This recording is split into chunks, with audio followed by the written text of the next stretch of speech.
रात्रीची वेळ शहरातील बहुतांश भाग शांत झाला होता. अपार्टमेंटमध्ये परिसरात नेहमीची वर्दळ कमी झालेली.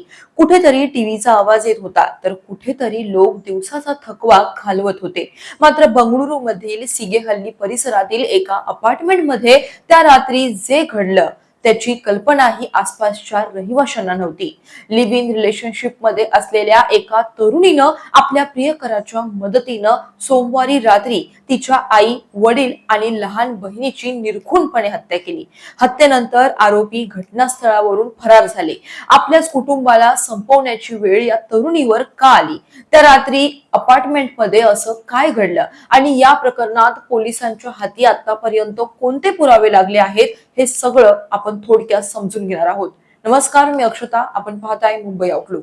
पोलिसांनी दिलेल्या माहितीनुसार श्वेता आणि केनेथ यांच्यात प्रेम संबंध होते आणि ते लिव्ह इन रिलेशनशिप मध्ये राहत होते. श्वेताच्या आई वडिलांनी तिच्या आंतरधर्मीय संबंधांना विरोध केला होता. तरी सुद्धा केनेथ आणि श्वेता 2 महिन्यांपूर्वी साई ग्रीन होम्स अपार्टमेंट मध्ये राहायला गेलेले. सोमवारी श्वेता आणि तिचा प्रियकर केनेथ हे दोघेही घरी आले. त्यावेळी घरात फक्त तिची आई मुथुलक्ष्मी एकटीच होती. तिचे वडील आणि लहान बहीण काही कामानिमित्तानं बाहेर गेलेले. घरात आल्यानंतर श्वेता, केनेथ आणि आई यांच्यात जोरदार वाद झाला. हा वाद इतका वाढला की त्यांनी मुथुलक्ष्मी यांच्यावर सत्तूर सारख्या धारदार शस्त्रानं वार करून त्यांची हत्या केली. धक्कादायक गोष्ट म्हणजे हत्या केल्यानंतर पुरावे नष्ट करण्यासाठी त्यांनी बाथरूम मध्ये रक्ताचे डाग धुवून काढले. आईची हत्या केल्यानंतर श्वेता आणि केनेथ हे दोघेही वडील आणि लहान बहीण येण्याची वाट पाहत होते.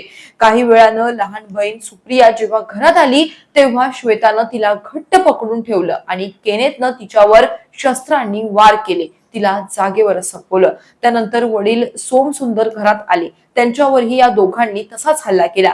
आरोपी श्वेताची लहान बहीण सुप्रिया हिचा जागीच मृत्यू झाला. अनेक वार झाल्यानंतरही सोमसुंदर हे कसे बसे जिन्यापर्यंत येऊन पोहोचल्यामुळे शेजाऱ्यांचं त्यांच्याकडे लक्ष गेलं. काही रहिवाशांनी त्यांना तातडीनं रुग्णालयात हलवलं आणि काहींनी पोलिसांना या घटनेची माहिती दिली. सोमसुंदर यांना रुग्णालयात दाखल करण्यात आलं. त्यांच्या शरीरावर गंभीर जखमा होत्या. डॉक्टरांनी उपचार सुरू केले, मात्र त्यांची प्रकृती अत्यंत चिंताजनक होती. अखेर उपचारादरम्यान त्यांचाही मृत्यू झाला.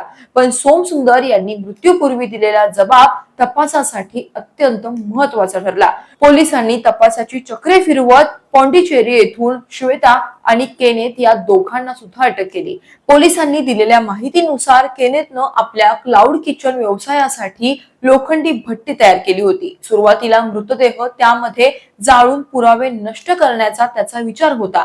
मात्र AI चॅट GPT वरून मिळालेल्या माहितीचा आणि प्रत्यक्ष अडचणींचा विचार करून हा पर्याय व्यवहार्य नसल्याचं त्यानं ठरवल्याचं पोलिसांनी सांगितलंय.